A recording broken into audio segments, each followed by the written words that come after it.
Today on This Week Health. I do think it's a journey and no one has mastered it. And that's what the value of the scientific community is, to work together. Just being aware of the fact technology alone is not the solution. Just being aware of the fact we need to combine different kind of sciences together to really create an impact is itself a very big understanding.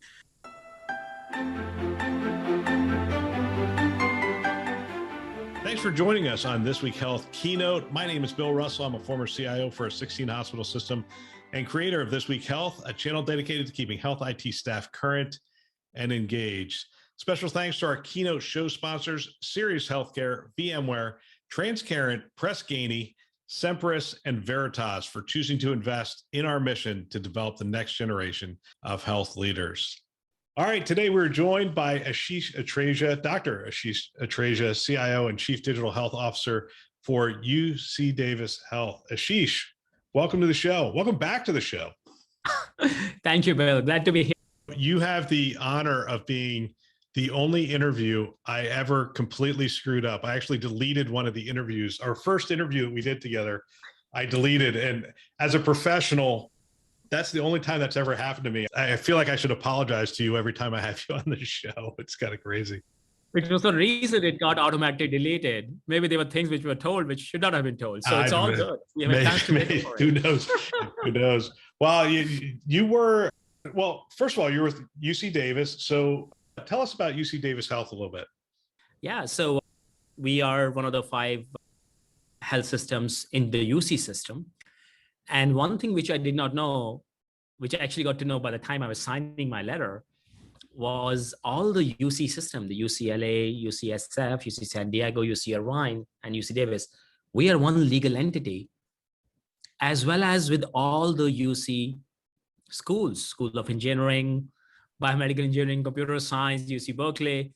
We are all one legal entity. So the collective power of UC system is amazing. 10% of all NIH funding, 10% of all research productivity in medical science, 50% of physicians trained in California, all come from UC system.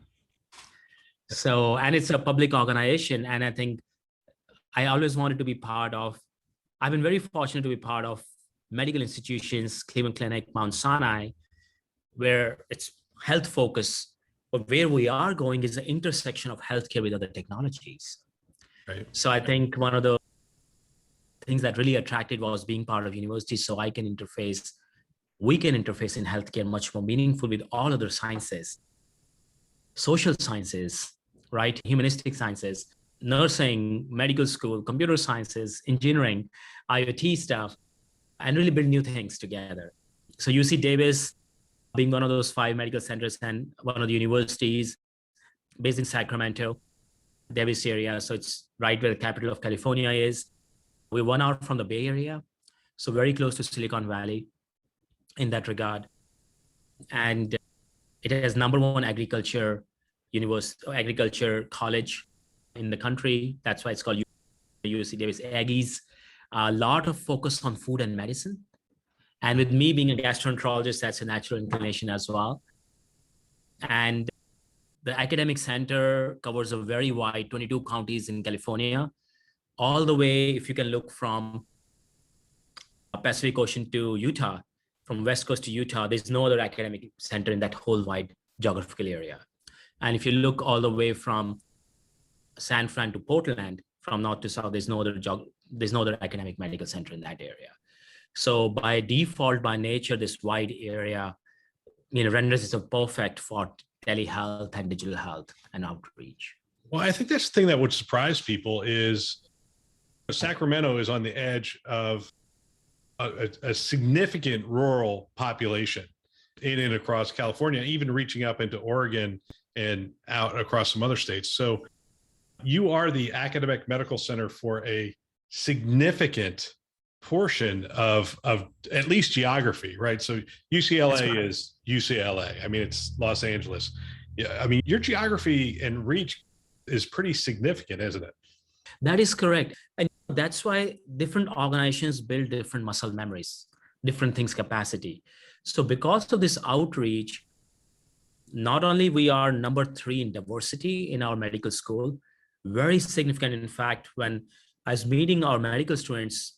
Many of them actually have come from a completely rural background. When they're the first medical student in the entire community coming to us, right? So there's that part of it from a diversity and inclusiveness and community part. And then there's the other part, which is we were awarded in 1992, the Center for Health and Technology by Governor Schwarzenegger to be the telehealth center for California and train all the people in telehealth way back in 1992. Because of this wider reach, there was no other ways to reach out than through phone and sometimes video call in 1992 in that regard. So that those muscle, that capacity building has happened because of the mission and the spread that the region we serve. The last time we talked, you were Mount Sinai in New York, Sacramento, very different. Walk us through the journey to this new role. I mean, what did it look like to go from there to there? How did you make that decision? Yeah. So first, I consider myself extremely fortunate to be in world-class organizations and then learn from it and hopefully contribute at some level.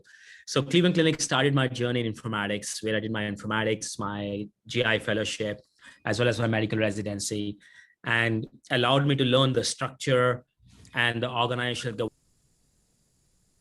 and the IP building role in that regard, and my medical informatics career. I think Sinai was where in 2013, when I joined, is really launched my entry into digital health field. And this is like 2-3 years after iPad came, and Cleveland Clinic allowed me to play in informatics world and EHR world, and allowed me to realize that I'm only tackling half of the world. The real world is a patient world, and all the applications we are focused from a traditional informatics world are all physician applications, right? So yes, we can empower physicians, but as soon as the person and a patient leaves the physician office, there's nothing to support them at their home. And with the iPhone, with the iPad coming in, I became a big believer in we need to build an entirely different set of ecosystem. Very much like what we have built in EHR, we need a digital health ecosystem for patients and patient-driven. And that journey started with being in the Chief Innovation Officer role at Mount Sinai and starting the App Lab, which was first or second in the country as a collaborative help to, it was like a startup within Mount Sinai, within a health system to build and test medical apps, right? And Sinai, being very academic organization as well, gave me that academic freedom to not only go after NIH grants and other industry grants. So I've been NIH funded since 2013, but also the mentorship and the support and the ecosystem in New York City to actually launch the first app prescribing platform. In fact, I just got the patent finally after 7-8 years, where Mount Sinai has got now the patent for being the first app prescribing platform where doctors, very much like we can prescribe medicines or we can tell surgeries, right from the EHR now we can prescribe apps or digital therapeutics or virtual care tools or remote monitoring toolkits, right? And why it was really important to have a playground is we never knew we can build apps within a health system. We never knew in 2013 the apps will start to become a dominant part, the digital health will become a dominant part of our care delivery matter. But we did know we need to move from one-to-one care to one-to-many care, because the biggest capacity that we lack worldwide in healthcare is not the science of medicine. We know we have medicines right now which can treat any patients for blood pressure and can have 95 to 97% patients' blood pressure being controlled within 4 weeks. But in the actual world, we have only 40-45% of patients controlled with blood pressure. That's a big gap between 95%, which science can do, versus the gap in healthcare delivery. That's why 45% people are controlled. And that gap is because there are not many enough physicians, and we only provide care traditionally when a patient is in front of us. And now you can extend post-COVID when a patient is in front of us in a virtual screen, but it's still taking the same amount of time for a physician to do it. So apps and digital therapeutics actually can have the same kind of framework being provided to thousands of patients, kind of creating medical avatar, physician avatar. So So that role had been very meaningful and relevant at Sinai. Where I felt the next stage of evolution would have been is what I call as from innovation to transformation, fit journey. You can innovate as a chief innovation officer. We innovated, a lot of startups got spinned out, including the app prescribing platform, which is licensed to RX.health. But how do you transform that every single patient that touches your health system gets access to the best technology in that? So it's not a 500 people or a 50 people pilot or just siloed in one specialty. Every specialty, the access to the latest tools and efficiency gets done. And what got excited me for the UC Davis Health role was reporting directly to the CEO, Dr. Lebarsky, was it brought in not only the Chief Digital Health Officer and Innovation role, which I was doing at Sinai, but also the CIO role. So it's not standalone innovation and the goal is to innovate and just do a spin out or kind of create IP value. The goal is to do innovation so you can actually do transformation and bring it a core part of the entire IT and the entire organization structure, right? So because I think the field has matured, digital health and AI, and it needs now transformation, even more than sometimes innovation. We'll get back to our show in just a minute. We have a couple of webinars coming up, and I don't like webinars. I think they are oversaturated at this point. And I think a lot of them are not all that good. And so that's why I think I'm the perfect person to put together webinars for you. I make sure that we have great topics. I validate them with CIOs. I make sure we have great guests, and I make sure that we actually plan ahead and we actually spend time together before the actual webinar. So it's not just spur of the moment stuff, but we make sure we identify the things that we should talk about in those webinars. And we even collect questions from you ahead of the webinar so that we can make sure to talk about the things that you want to talk about. So let me tell you a little bit about the two webinars we have coming up. There's a global survey that we talked about on the Today Show. 1,000 cybersecurity professionals found that 30% plan to change professions within 2 or more years. And cybersecurity threats are growing. And, quite frankly, we need to make sure that we recruit, retain, and optimize our staff so that they can be our front line. And so the first webinar we're doing is how's your front line recruit, retain, and optimize your cybersecurity team. And we're going to talk to experts from Christiana Care and Seattle Children's and Semperis about their thoughts on this exit of security professionals and what you can do to stay ahead of that. You can join us August 11th at 1 p.m. Eastern time, and you can register right on our homepage, thisweekhealth.com. On the top right-hand side, you're going to have the two upcoming webinars. You can go ahead and click on those. Again, that is August 11th at 1 p.m. Eastern time. The next one, we're going to talk about ransomware, but I've seen a lot of different ransomware webinars. I love this one. The topic we came up with is don't pay the ransom. And Rubrik is bringing together some great leaders from Thomas Jefferson University and St. Luke's University Health System and Rubrik themselves. And we're going to discuss solutions around protecting all of your healthcare data, especially as you're moving to the cloud. And specifically, we're also going to talk about Epic backup in Azure and what Rubrik is doing around that. That webinar is going to be on Thursday, August 18th at 1 p.m. You can register for both of them. Just go to our homepage, thisweekhealth.com. Upper right-hand corner, you're going to see both of the graphics for those. Click on the one you want to attend, fill out the form, and we will see you then. Now back to our show. Yeah. So let me ask you this. When we talk about this, you've got me completely off my game, which is great. I appreciate that, because you got my mind going. We're talking about scaling healthcare, essentially, is what we're talking about here.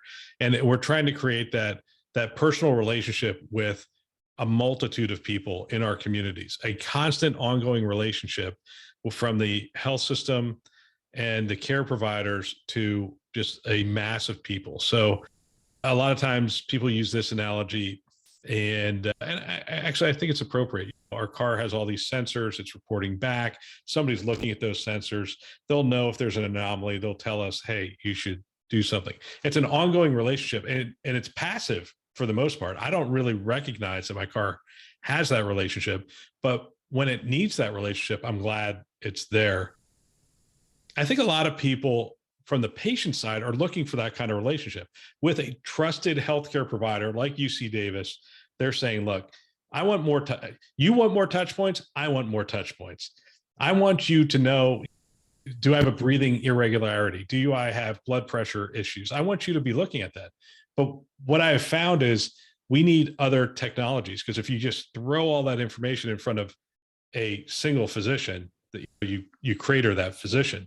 So what technologies are going to step in there to help us to be able to scale that and create those personal relationships? Yeah. And I think technologies have become ubiquitous. And I think the things you are touching upon, we call it remote monitoring technologies. And the things that we did this trial at Mount Sinai, we prescribed an app with remote monitoring devices, Bluetooth connected devices for heart failure patients, and showed 40% emission reduction. And this is 5 years ago. But that has now advanced that you can combine those device-based technologies for monitoring with what we call as deviceless monitoring, which is this text messaging or a nudge from a phone or from an email to see how they're doing symptom-wise. We call it EPROs, electronic patient reported outcomes. And the whole logic is built on that. So if a person answers something that's variation of before, it automatically gets alerted. So you can combine all these also digital programs. I call it Lavango-like programs.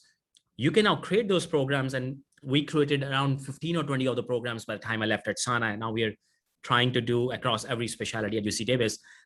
So not only the patients get monitored, which can happen with devices, but the flip side of that is, Bill, we had patients, like in other examples, who were uncontrolled if we don't have the capacity, and they were still having uncontrolled blood pressure being reported for 6 months, and no one is acting on it.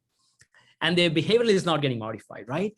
So you combine those technology of deviceless monitoring with also what we call as a digital navigation or digital front door. So they learn about it, what to do different as well.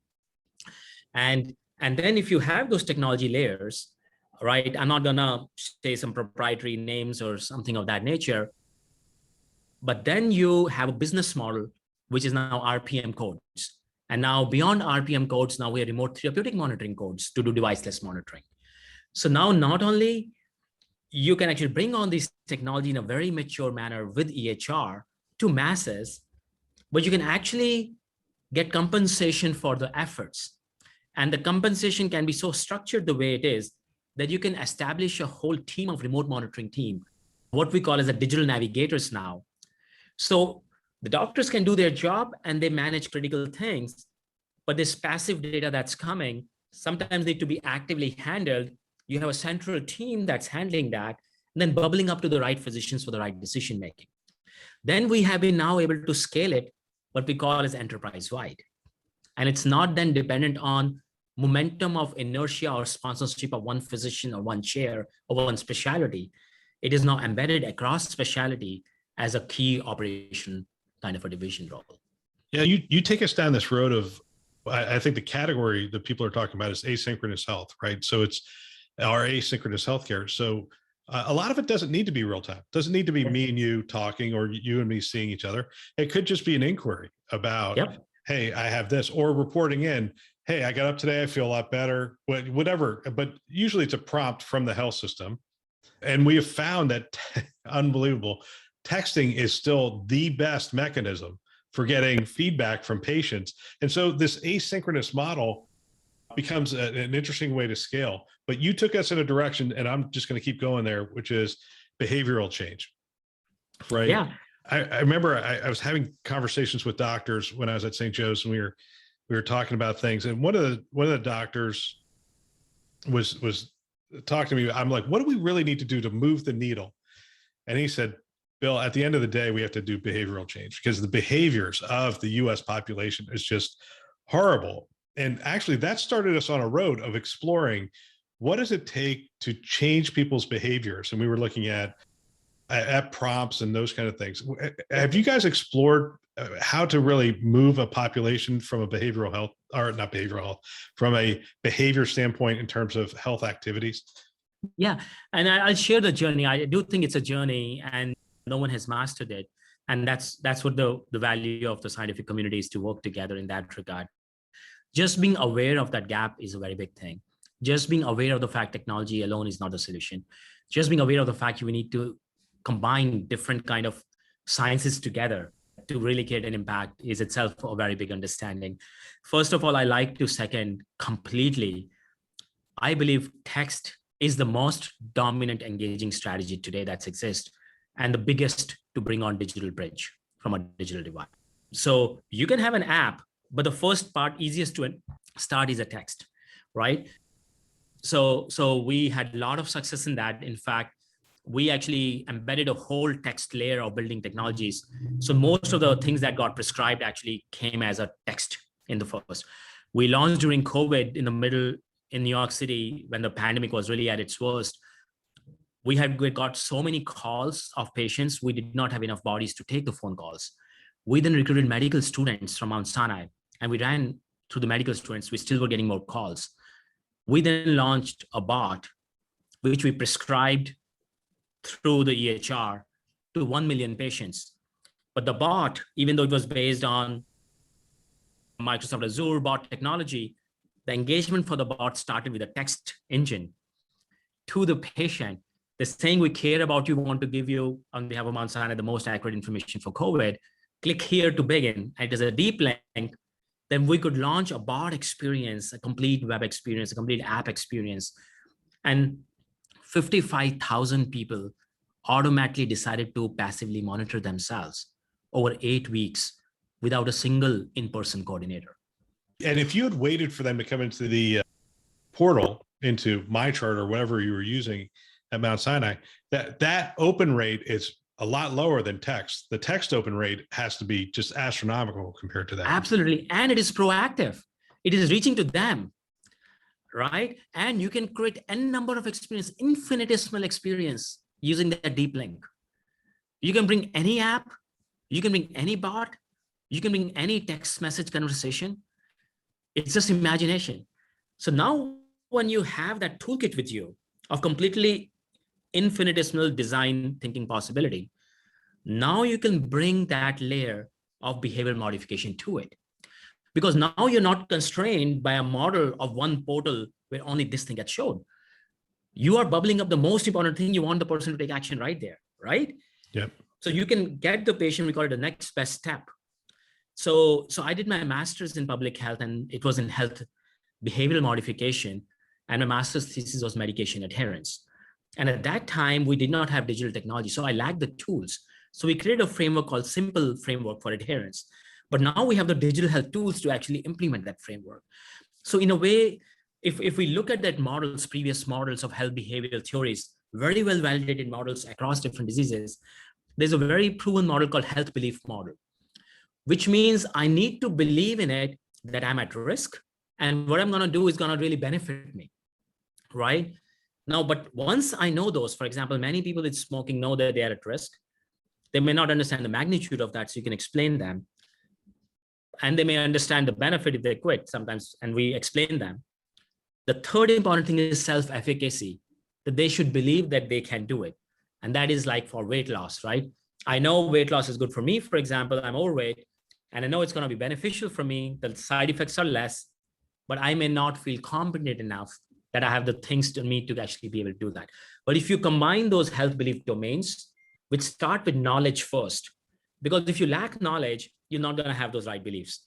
So then you segment the population in terms of persona for any population health program into people that first we need to empower them with the right knowledge. And the knowledge then you believe led them to create new, better beliefs based on scientific knowledge, both on risk, so they act on it, and the benefit. And then you give them empowering tools in that sequence, right? So you take that structure of the model and then you embed it into a digital health program, which means if you have to do for blood pressure, you start off being in a digital monitoring program, you create a program which engages them to text message on behalf of the cardiologist or primary care doctor, tells them how much risk they are if the blood pressure is uncontrolled for stroke and others, and how much benefit they get if they get the right medicines. They get the knowledge. Then you walk them. It's so easy to monitor it by just a blood pressure monitor. And actually you prescribe a blood pressure monitor with a 4G kit that reaches their home and they plug into the power outlet. They don't even need to use an app. They just use any device, weight or blood pressure. The data comes back right there with alert to their text message and with the alert to the physician office. So you build their self-efficacy. And then the last thing is kind of a nudges. So once they do it once, then you get the right feedback from the clinical team that, hey, glad you noticed that, glad you did that, and I'm so glad to see you're getting better. Or you need an action, then that reinforcement happens, otherwise it dies, that behavior. So, and then you can do it for any specialty once you have this toolkit and you can actually embed these principles into it.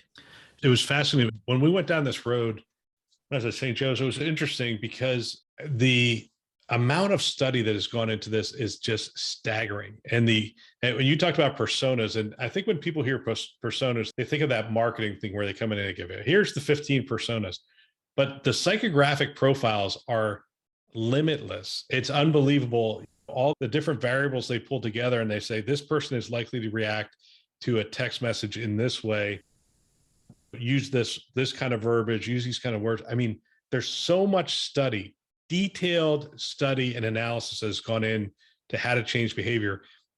But still, the US is one of the most obese, just all the bad things about healthcare. We say, hey, our healthcare system's one of the worst in the world. Well, it's because our health population is one of the least healthy in the world. We're not a walking population. We're not a exercise population. Well, you're in California now. I'm sure you know that in California, it's a different deal. I had a gym membership when I was in California. So I'm certainly more outdoors. My vitamin D level has increased automatically, which has never in my life has increased. I'm at the best weight so far in the last 15 years. It's partly, I think, California, but partly, I think I'm so blessed with the culture here. There's a value of work-life balance as well. And there's a trust in the community. So you're not just running crazy. You're in the right direction. And you also understand the more you take care of you and your family, the more you can actually be in the right direction. But I want to close the loop on your stuff on Nudge Center did one thing in UPenn. Great center. They just changed one word, Bill. And that had a big impact on the number of people taking vaccinations. So they changed the language from, hey, we recommend vaccines, come over and take it, something like that, to we have reserved the vaccine for you. Please click here to avail of this opportunity. Yeah. Just that word difference. And so we created a bot here. We have a trust bot framework to bring one-to-many care. We were able to use the same kind of principles, design thinking, carefully chosen words for the booster, which most of the people had already got boosters, or people who did not get booster were resistant population. We were able to reach to 30,000 people who did not have the booster. 1,000 people we got converted automatically without a single coordinator, using one-to-many care, using those principles.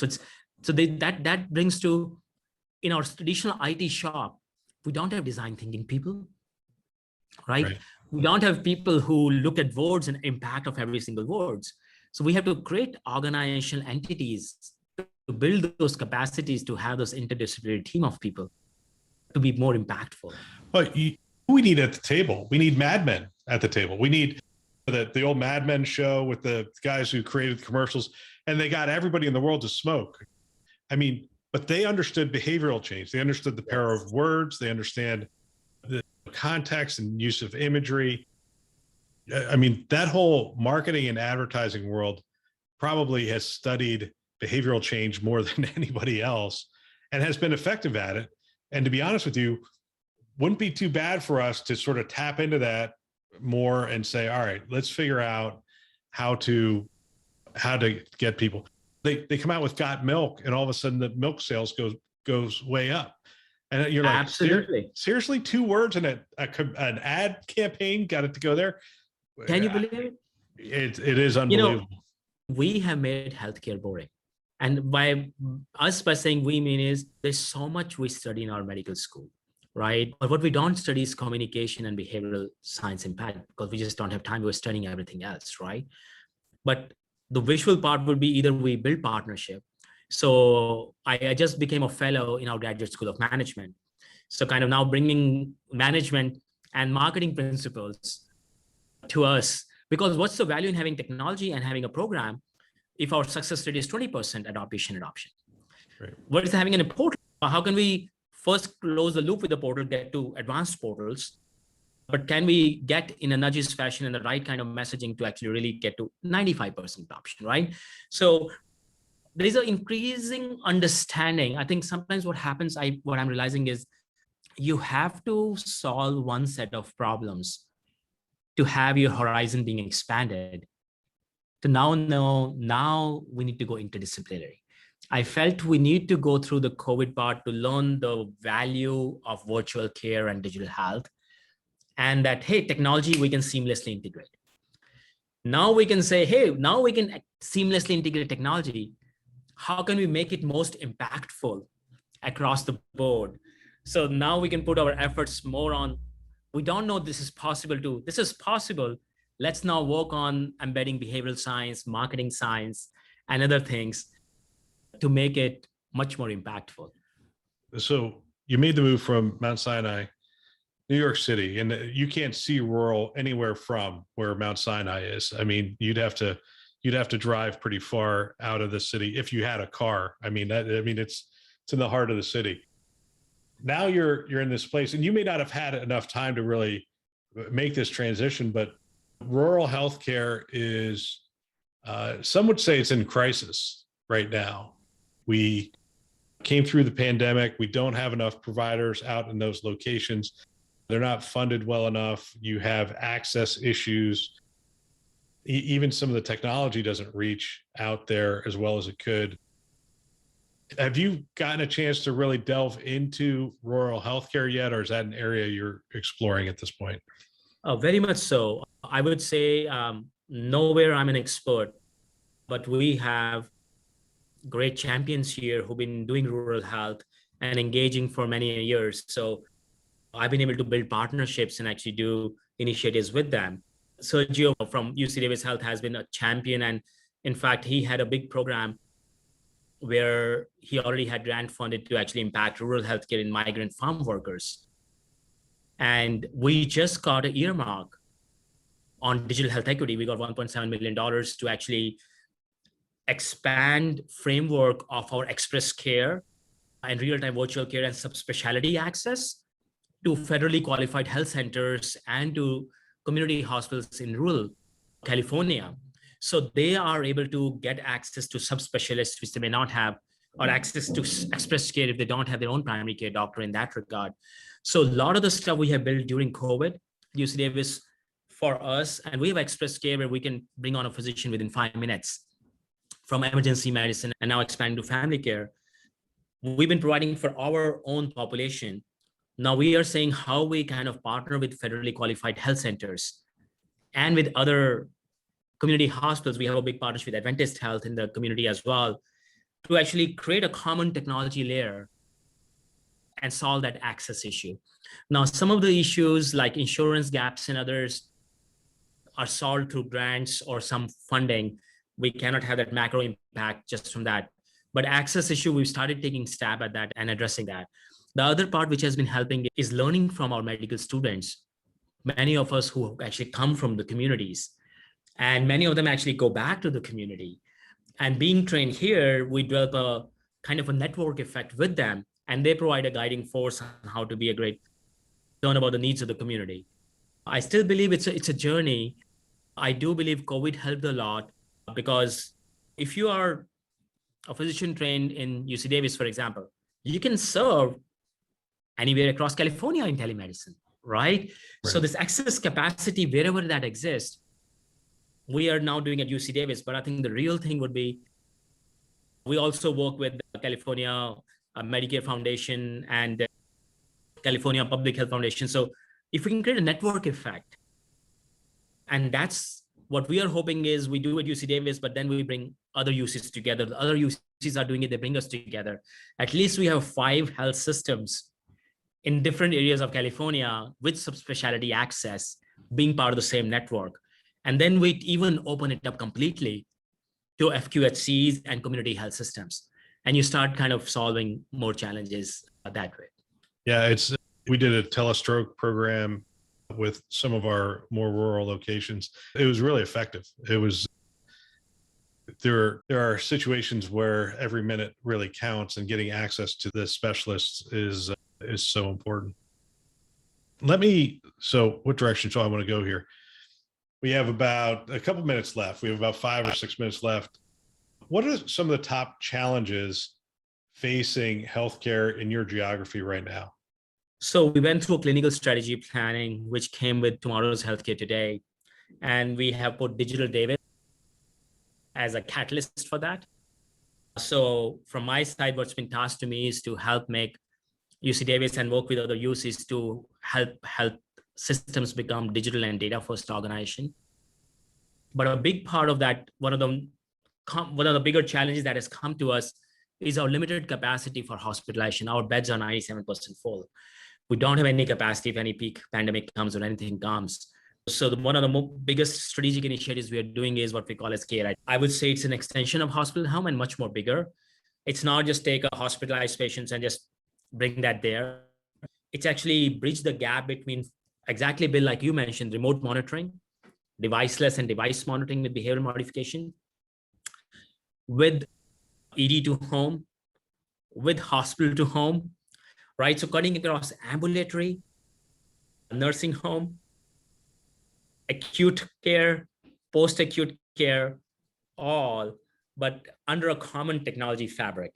So we have a Digital Davis platform where we all cloud, a link with EHR, where we have launched digital front door with bots, the example I gave for the COVID truth bot, and then digital navigation and digital monitoring, we're bringing actually this quarter. And then next year, we started building all AI algorithms under a common AI platform as well. So there's a data layer which has AI algorithms, maturity level to scale and ingest and actually validate. And then we have the digital layer for engagement. Digital front door does transactional layers, transaction things like appointment making, nudges in those, and digital navigation and digital monitoring does more continuity of care and chronic disease management and transitions and that kind of stuff.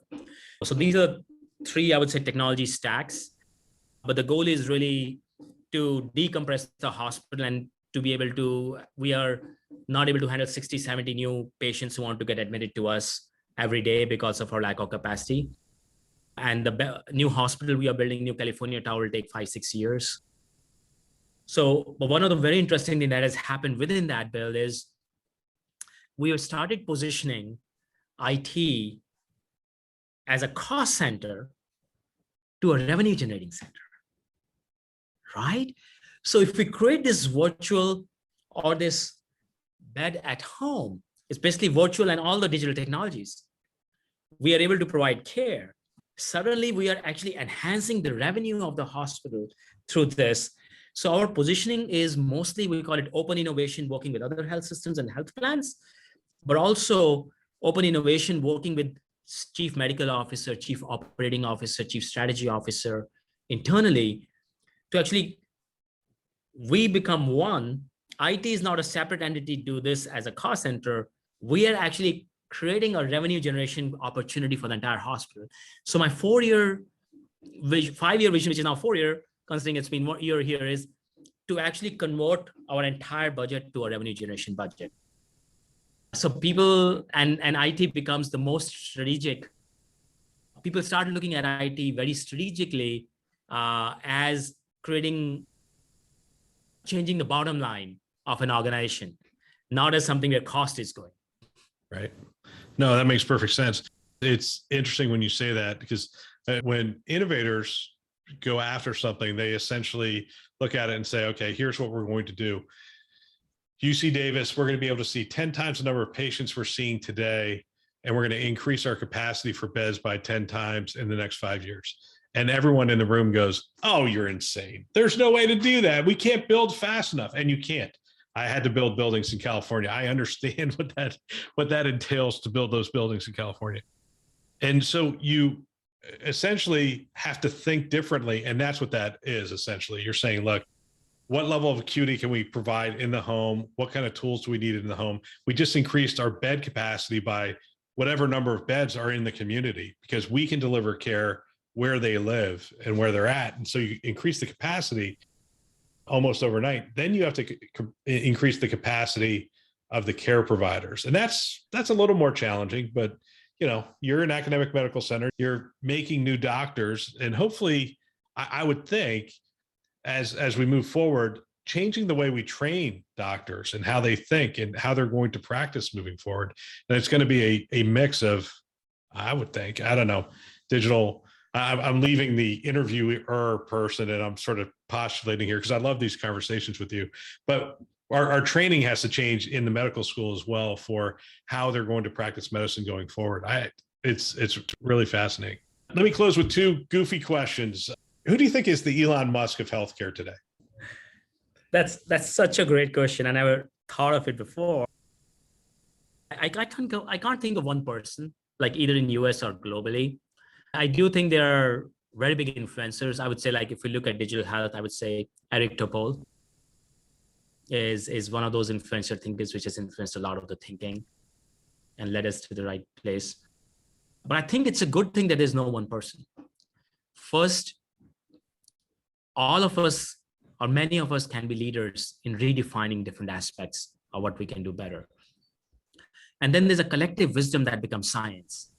We do not want a thing as precious as healthcare and nothing against Elon Musk by any chance, it's just individual, to have a one individual bias.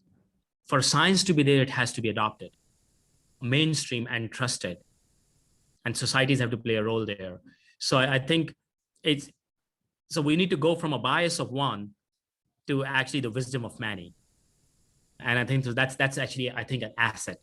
And there can be many Elon Musks or many influencers like Eric Topol in different spheres to lead us through many of the challenges we have to do for US healthcare system. From a regulatory standpoint, how our system is completely broken from insurance to other things, the divide we have, disparities we have, the focus more on commercialization rather than mainstream difference, and lack of primary care access. I think we need leaders in all of them in that regard. I love that answer. I think it's a great answer. And to be honest with you, I was coming up with the question. I can't come up with the answer. I mean, there's people who have moved the needle in terms of our thinking. And you mentioned Livongo before. Seriously, I mean, Glenn Tullman has rethought the way we do diabetic care. And I think that's phenomenal.